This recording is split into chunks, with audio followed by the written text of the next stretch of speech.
নমস্কার বন্ধুরা, আজকে আমি চলে এসেছি অম্বিকা কালনা শহরের রাজবাড়িতে। অম্বিকা কালনা রাজবাড়ি মন্দির কমপ্লেক্সের প্রাচীনতম স্থাপনা লালজি মন্দির। মহারাজা কীর্তিচাঁদ রায় তার মা ব্রজকিশোরী দেবীর জন্য নির্মাণ করেছিলেন এই স্থাপত্য। এই স্থাপত্য বিষয়টি 1939 খ্রিস্টাব্দে অত্যন্ত বিরল পঞ্চবিংশতি শৈলীতে নির্মিত হয়েছিল। পশ্চিমবঙ্গে মাত্র 5টি পঞ্চবিংশতি রত্নমন্দির রয়েছে এবং এর মধ্যে 3টি অম্বিকা কালনা শহরে রয়েছে, যেমন লালজি মন্দির, কৃষ্ণচন্দ্র মন্দির এবং গোপালজি মন্দির। অন্য দুটি মন্দির রয়েছে সোনামুখী শহর অর্থাৎ বাঁকুড়া জেলায়। এই মন্দিরটি রাজবাড়ি কমপ্লেক্সের একটি পৃথক বেষ্টনীতে অবস্থিত। বেষ্টনীর প্রবেশপথে 3টি ঘোড়ার মূর্তি ঝুলছে। ঘোড়াটিকে বর্ধমান রাজের প্রতীক হিসেবে বিবেচনা করা হয়। মন্দির প্রাঙ্গণে 4.5 মিটার উঁচু একটি বেষ্টনী প্রাচীর রয়েছে। মন্দিরটির মূল অংশটি একটি উঁচু মঞ্চের উপর অবস্থিত। মন্দিরের উত্তর দেয়াল অর্থাৎ উত্তর দিকে প্রায় 6.5 মিটার উঁচু এবং দক্ষিণ দেয়াল প্রায় 5.5 মিটার উঁচু। মন্দিরের ঠিক দক্ষিণে প্রায় 9.1 মিটার ইন্টু 4.2 মিটার পরিমাপের একটি নাট মন্দির রয়েছে কৃষ্ণচন্দ্রজি মন্দির প্রদর্শন করতে। তো এখানে আসতে হলে প্রথমে আগে বলে দিই, আপনি কাটোয়া হাওড়া অথবা হাওড়া কাটোয়া ধরে নেমে পড়তে পারেন অম্বিকা কালনা স্টেশন। সেখান থেকে নেমে টোটো বা অটো যে কোনো আপনি ধরে চলে আসতে পারেন 10 টাকা বা 20 টাকার বিনিময়ে এই মন্দিরে। এই মন্দির হচ্ছে বহু প্রাচীন মন্দির, বহু টেরাকোটা সম্পূর্ণ মন্দির এখানে। আর এখানে আমার বাঁদিকেই রয়েছে হচ্ছে বদ্রীনারায়ণ মন্দির এবং ডান দিকে অর্থাৎ আমার ভিডিওর ডান দিকেই রয়েছে হচ্ছে রাম সীতা মন্দির। তো এই দুটো মন্দির এবং সামনে হচ্ছে কৃষ্ণজি চন্দ্র মন্দির। তো এখন আমরা বর্ণনা করব কৃষ্ণচন্দ্র মন্দির কত খ্রিস্টাব্দে তৈরি হয়েছিল, কে করেছিলেন, নানা বিষয়। কালনার রাজবাড়ি মন্দির চত্বরের পূর্ব দিকে অবস্থিত কৃষ্ণচন্দ্র মন্দির একটি উল্লেখযোগ্য 25 রত্ন মন্দির, যা 1673 শতকে 1751 খ্রিস্টাব্দে বর্তমান রাজা তিলকচন্দ্রের মাতা লক্ষ্মী কুমারী প্রতিষ্ঠা করেন। এই দক্ষিণমুখী 3তলা বিশিষ্ট মন্দিরটির সর্বাঙ্গে পোড়ামাটির হাজার হাজার শিল্পকলা দ্বারা শ্রীকৃষ্ণের জীবনকথা ও বিভিন্ন লীলা ফুটিয়ে তোলা হয়েছে। কৃষ্ণচন্দ্র মন্দিরের উল্লেখযোগ্য বৈশিষ্ট্য: স্থাপত্য। এটি একটি 25 রত্ন মন্দির, যার মানে এক চূড়ার সংখ্যা 25। উঁচু ভিত্তিবেদির ওপর স্থাপিত এই মন্দিরটি 3তলা বিশিষ্ট অর্থাৎ 25 রত্ন মন্দির যাকে বলা হয়। প্রতিষ্ঠাতা বর্ধমান রাজা তিলকচন্দ্রের মাতা লক্ষ্মী কুমারী দেবী এই মন্দির প্রতিষ্ঠা করেন। গর্ভগৃহে স্থাপিত রয়েছে প্রধান সিংহাসনে কৃষ্ণচন্দ্র ও রাধার বিগ্রহ রয়েছে, যাদের উচ্চতা যথাক্রমে 2 ফুট 6 ইঞ্চি ও 2 ফুট। এদের সঙ্গে 4 সখীর মূর্তি রয়েছে। কারুকার্য: মন্দিরের দেয়ালে শ্রীকৃষ্ণের জীবনকথা, তার বিভিন্ন লীলা এবং ঘটনার গল্পগুলো অনুপম কারুকার্যে ফুটিয়ে তোলা আছে, যা বেশিরভাগই অবিকৃত। অবস্থান: এটি অম্বিকা কালনা রাজবাড়ি মন্দির চত্বরের পূর্ব দিকে অবস্থিত। এছাড়াও কৃষ্ণচন্দ্র মন্দিরের প্রাচীন বেষ্টনীর মধ্যে বদ্রীনারায়ণ, রাধাবল্লভ ও রাম সীতার মন্দিরও রয়েছে।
যাব বিজয় বৈদ্যনাথ মন্দিরে, যেটি কৃষ্ণচন্দ্র মন্দির ঠিক বিপরীত দিকে অবস্থিত।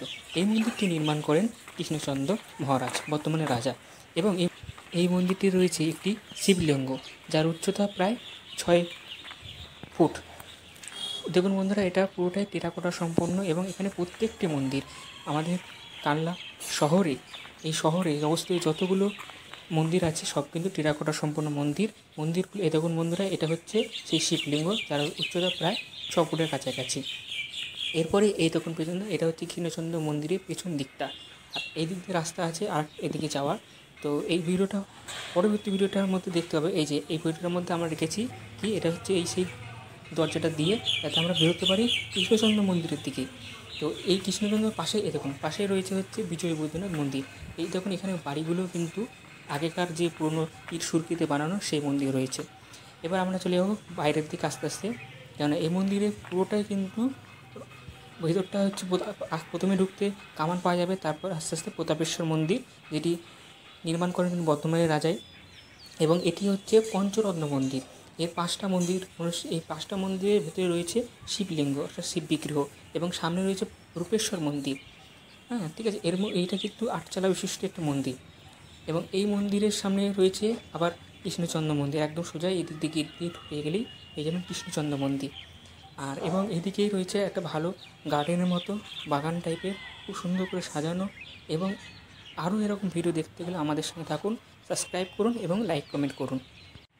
বন্ধুরা, এটি হচ্ছে রাসমঞ্চ।